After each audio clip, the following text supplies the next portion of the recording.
Hello, welcome back to Come Reads as we continue with Felicity learns a lesson. Chapter 5, A Bright Red Cardinal Bird. Felicity and Elizabeth did not have a chance to talk at lessons the next day. Miss Manderley was working with them on their samplers. "And what is this at the top of your sample, Felicity?" Miss Manderley asked. "Such bright red thread. Perhaps you're stitching our Virginia's song bird, the cardinal. Is that what you're planning?" I don't know," said Felicity. "I haven't decided." "Well," said Miss Manderley, "you will have to decide soon, my dear. You cannot leave red knots at the top of your sampler." Felicity saw Elizabeth looking at her. The red crown on Elizabeth's sampler was almost finished. When it was time for tea, Miss Manderley smiled. "Young ladies," she said, you have made such fine progress. I think the time has come for you to take turns serving tea. Annabelle, you are the eldest. You shall serve tea today." Felicity was nervous. She had not decided what she was going to do about the tea either. Her family wasn't drinking tea at home. Should she drink here? She watched as Annabelle sat beside the tea table, acting very important. After Annabelle prepared the tea, she filled Miss Manderley's cup, then Elizabeth's cup, and then her own. Miss Manderley leaned forward in her chair. "Annabelle, my dear," she said, "you have forgot to serve Miss Merriman her tea." "Oh," said Annabelle, holding her cup daintily. "I was only thinking of the carpet." "The carpet?" asked Miss Manderley. Yes, indeed," said Annabelle. She put her nose in the air. "I did not serve Felicity because I did not want her to toss the tea all over your fine carpet." Felicity felt her face getting red. "Annabelle!" gasped Miss Manderley. "Apologize at once." "Oh, but Felicity would be proud to toss out her tea," said Annabelle. "Her father said it was right to toss out tea. He said those hotheads in Yorktown were right to throw the tea in the river." "No," cried Felicity. My father didn't say that. Yes, he did," snapped Annabelle. "Bitsy heard him, didn't you, Bitsy?" Elizabeth didn't say anything. "But that's not what he said," cried Felicity. "Tell her, Elizabeth." Elizabeth would not look at Felicity. Felicity tried to explain.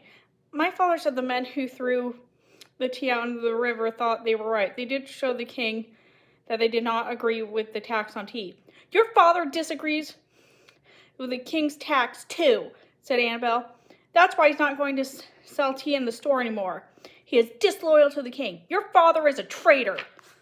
"No!" shouted Felicity. "My father is not a traitor." She jumped up from her chair and knocked up against the tea tray. The teapot teetered and the cups and saucers rattled. Felicity grabbed her sample frame in her fist and ran out the room. She slammed the door behind her. Okay, so I know this is Annabelle just being Annabelle, but I kind of wonder how the conversation with Elizabeth and the rest of her family went down. Felicity was in a red rage. Home she stormed, away from Miss Manderley's prim little house through the crowded, dusty streets. How could Elizabeth do it? How could she? She kept asking herself. It was Elizabeth she was most angry with. Why didn't she tell Annabelle the truth? Father was always trying to be fair. Father's not the one who is a traitor, thought Felicity. Elizabeth is the traitor to me. Felicity burst into the house and pounded up the stairs to her room. She curled up to her bed into a tight roll. Her sampler loosened and wrinkled. She could not think. She was too mad to cry. Anger boiled inside her. Elizabeth was supposed to be her friend. Instead, she let Annabelle tell hateful lies about her father. "I hate Annabelle," she thought, "and I hate Elizabeth too. I don't want to see any of them ever again."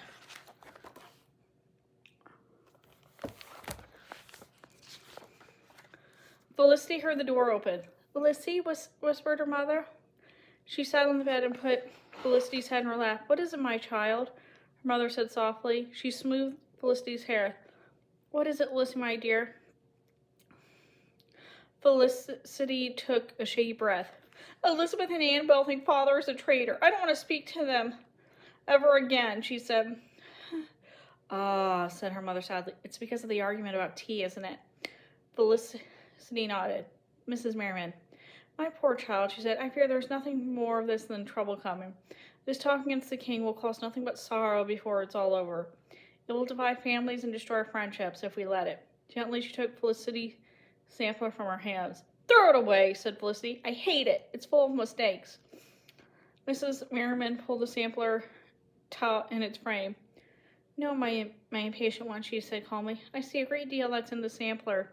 It would be terrible to waste to throw it away because of a mistake or two. She looked at Felicity.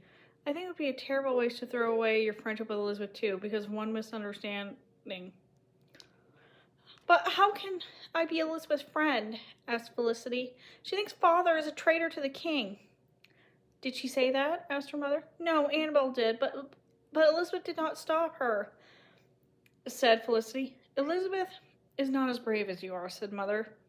You must be patient with your friend, Lizzie. She's not my friend, said Felicity. If she were my friend, she wouldn't have let Annabelle say such awful things.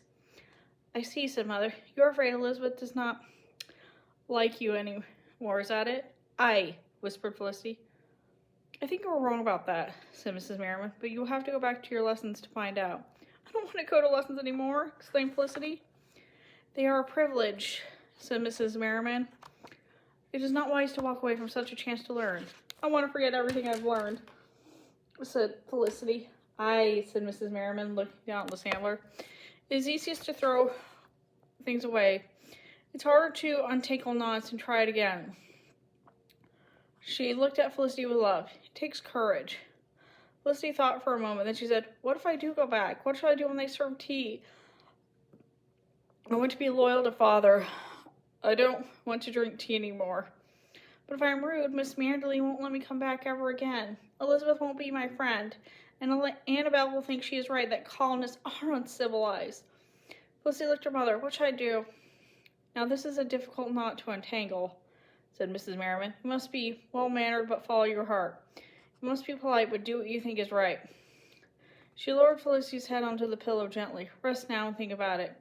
I trust you will find a way. You've become quite a gracious young lady in these past few weeks. She kissed Felicity's forehead and left quietly. It took all the bravery Felicity could muster to walk back to Miss Manderley's house next day. Miss Manderley greeted her with a smile. Good day, Miss Merriman, she said. I am exceedingly glad to see you today. Thank you, Miss Manderley, Felicity said. She sat down and worked on her sampler. She did not speak to Elizabeth or Annabelle. They did not speak to her. Why, Felicity, how lovely, said Miss Manderley. I see they've indeed stitched a red cardinal at the top of your sampler. It looks just like our proud Virginia cardinals. Oh, said Elizabeth. It is pretty, Lizzie. She looked at Felicity shyly. Would you mind? Do you think it would be all right if I stitched one just like it on my sampler, she asked. Bitsy, scolded Annabelle. Elizabeth whirled around and faced Annabelle. I hate being called Bitsy, she said firmly. From now on, call me Elizabeth.